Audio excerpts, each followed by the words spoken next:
آپ ہادیہ ای میگزین مضمون کی آڈیو ریڈ آؤٹ سماعت کر رہے ہیں۔ السلام علیکم ورحمۃ اللہ وبرکاتہ۔ میں سیدہ سلمہ ہادیہ کے شمارہ اکتوبر 2024 کے مضمون کی آڈیو پروگرام میں آپ کا استقبال کرتی ہوں۔ آئیے ہم اس کا آغاز ہادیہ کے زمرہ بچوں کا صفحہ جس کا عنوان ہے جانوروں پر رحم، اور اس کی رائٹر بازغہ قمر ہے۔ گلی کے موڑ پر ہی بچوں کا ہجوم تھا۔ سارے بچے ایک گدھے کو پریشان کر رہے تھے۔ جاوید جو بچوں میں بڑا تھا اس نے اپنے سے چھوٹے بچے کو کہا، دانش ذرا چاچا کرامت کی دکان سے پٹاخے تو لے آؤ، اب ہم اس کے پاس پٹاخے جلائیں گے، پھر دیکھو کیسا تماشا ہوتا ہے اور کیسا مزہ آتا ہے۔ جاوید ہنسنے لگا اور دوسرے بچے اس کی ہنسی میں شامل ہونے لگے۔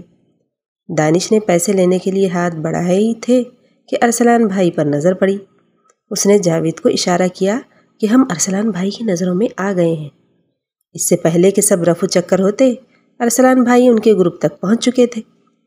ارسلان بھائی کے پہنچتے ہی بیچارے گدھے کی پریشانی تھوڑی ختم ہوئی اور اس نے وہاں سے جانے میں ہی عافیت سن جانی۔ آہا السلام علیکم۔ وعلیکم السلام، سب نے ایک ساتھ کہا۔ اور سب ٹھیک ارسلان بھائی؟ جاوید نے پوچھا۔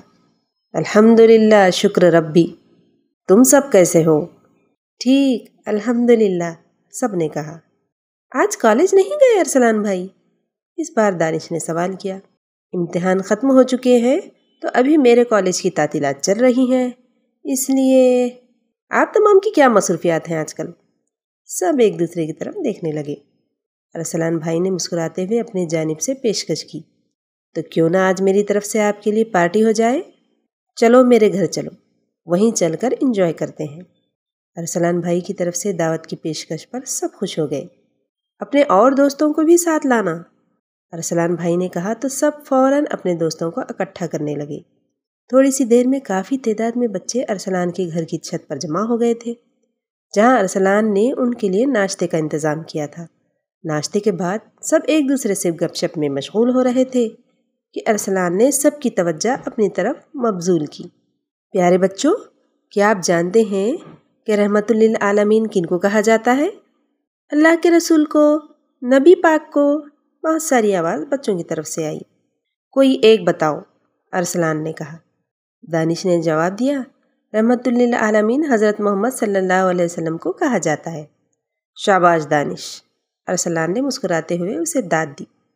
اللہ سبحانہ تعالیٰ نے قرآن مجید میں ارشاد فرمایا ہے، وَمَا أَرْسَلْنَاكَ إِلَّا رَحْمَةً لِّلْعَالَمِينَ، اور ہم نے آپ کو یعنی رسول اللہ صلی اللہ علیہ وسلم کو تمام جہانوں کے لیے رحمت بنا کر بھیجا ہے۔ اس سے ہمیں کیا سمجھ آتا ہے؟ ارسلان پوچھنے لگا۔ فرحان نے کہا، رسول اللہ صلی اللہ علیہ وسلم کو اللہ نے سب پر رحم فرمانے والا بنا کر بھیجا ہے، اور رسول اللہ صلی اللہ علیہ وسلم نے سبھی سے محبت اور شفقت فرمایا، تو ہمیں بھی چاہیے کہ ہم بھی ایک دوسرے کے ساتھ رحم کا معاملہ رکھیں۔ شاباش فرحان، ارسلان نے کہا۔ اور رسول اللہ صلی اللہ علیہ وسلم نے فرمایا کہ جو رحم نہیں کرتا اللہ اس پر بھی رحم نہیں کرتا، دانش نے کہا۔ بے شک، ارسلان نے اپنی بات جاری رکھی۔ رسول اللہ صلی اللہ علیہ وسلم انسانوں پر، بچوں پر، عورتوں پر، جانوروں پر، چرند پرند اور تمام ہی حشرات الارض پر رحم کرنے کا حکم دیتے ہیں۔ انسانوں پر کیسے رحم کیا جائے؟ ارسلان نے پوچھا۔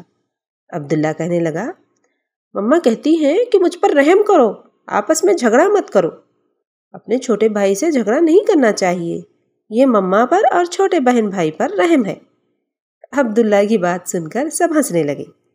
ارسلان نے مسکراتے ہوئے کہا، صحیح ہے، چھوٹے بچوں پر رحم کرنا اور بڑوں کی تعظیم کرنا، پڑوسیوں کو تکلیف نہ پہنچانا، اپنی ذات سے دوسروں کے لیے آسانی پیدا کرنا انسانوں پر رحم ہے۔ رسول اللہ صلی اللہ علیہ وسلم جب بچوں سے ملتے تو سلام کرتے، بچوں کے ساتھ کھیلتے، انہیں تحفے دیتے، پھل کھلاتے، یہ بھی رسول کی محبت اور شفقت ہے۔ ہمیں بھی یہ ساری چیزیں دھیان میں رکھنی چاہیے کہ ہم بھی سب سے محبت، شفقت اور عزت و تعظیم سے پیش آئیں۔ ارسلان نے مسکراتے ہوئے پوچھا، رسول اللہ صلی اللہ علیہ وسلم نے جانوروں پر رحم کیسے کیا؟ اللہ کے رسول صلی اللہ علیہ وسلم نے انہیں تکلیف دینے سے، بھوکا یا پیاسا رکھنے سے، ان پر بہت زیادہ سامان کا بوجھ ڈالنے سے منع فرمایا۔ جاوید نے کہا۔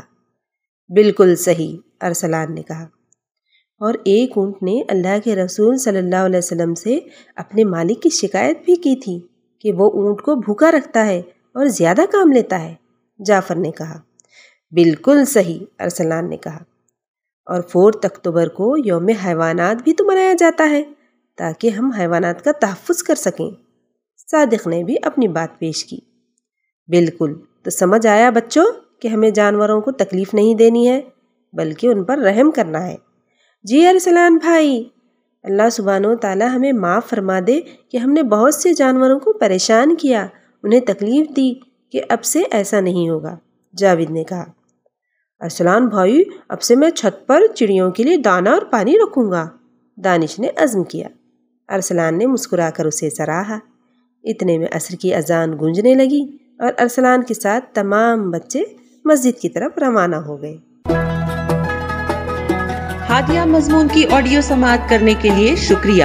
امید ہے کہ آپ کو پسند آیا ہوگا۔ ہمیں آپ کے مشورے کا انتظار رہے گا۔ اپنا مشورہ، تبصرہ اور مضامین editor@hadia.in پر ارسال کریں اور ہادیہ ای میگزین کے مضامین کو پڑھنے کے لیے ویب سائٹ www.hadia.in سبسکرائب کریں۔ انشاءاللہ ہم اگلے ہادیہ ای میگزین کے شمارے سے دلچسپ مضامین کی آڈیو لے کر حاضر ہوں گے۔ تب تک کے لیے اجازت، اللہ حافظ۔